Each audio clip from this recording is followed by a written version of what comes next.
know what South Carolina State has done with the overlooked talent in the state. Some of the most overlooked talent in the state, like Jacoby Durant. My man was working at FedEx, and then South Carolina State gave him a chance, developed him, 4th-round pick to the LA Rams, and he's doing great. Shaq Davis. They have the most NFL active players out of any HBCU as of right now. Double digits, I believe. We know what Coach Pugh is able to do with overlooked talent in the state. And he's been phenomenal. His recruiting staff has been absolutely phenomenal, and they deserve all the awards for it. They deserve their flowers. But they did something today that I absolutely love. And it doesn't matter if we get this player or not. I love it. South Carolina State went out today and they offered one of the fastest rising recruits in the state of South Carolina. One of the fastest rising recruits in the state. And he just happens to play quarterback. Right now, as a sophomore, going into his junior year, he's a 3-star prospect. Expect that to grow. His name is Will Wilson. Will Wilson, currently in the class of 2025, is the 26th best quarterback that's going to rise and the number 4 quarterback in the state. The number 4 quarterback in the state.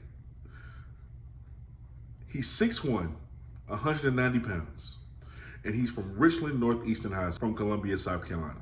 As a sophomore, this kid already holds offers from Arkansas, which he visited. Duke, he also visited there as well. North Carolina State, which he's visited, and he's actually projected to commit according to On3, but you just don't know what those predictions. Penn State, TCU, Virginia Tech, and Cincinnati, and now South Carolina State. This kid has an Elite 11 invitation. He also has an invitation to Under Armour All-American Camp. When you look at him play, one of the things that sticks off the bat, clearly his running ability is something special.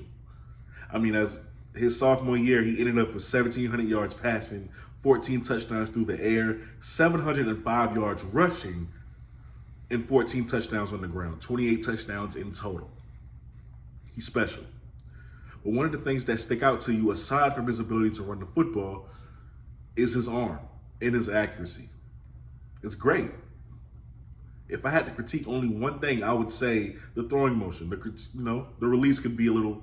He has a tendency to cock his arm all the way back when he's throwing deep, but that can be fixed. He has 2 years left of high school. He's going to be offered by plenty more Power 5 programs, and he's probably going to go Power 5. But for South Carolina State to take this jump and said, you know what, we're not scared. Look at our track record. We might not have the facilities, but we have the results. The people we have in the league speaks for itself. The development speaks for itself. Because he's in the class of 2025, let's just say, for argument's sake or for conversation's sake, that he does commit to South Carolina State over these big-time programs. He would undoubtedly be the future. Andre Washington Prometheus would probably be a senior by then, if not 1 year left. It'd be his show.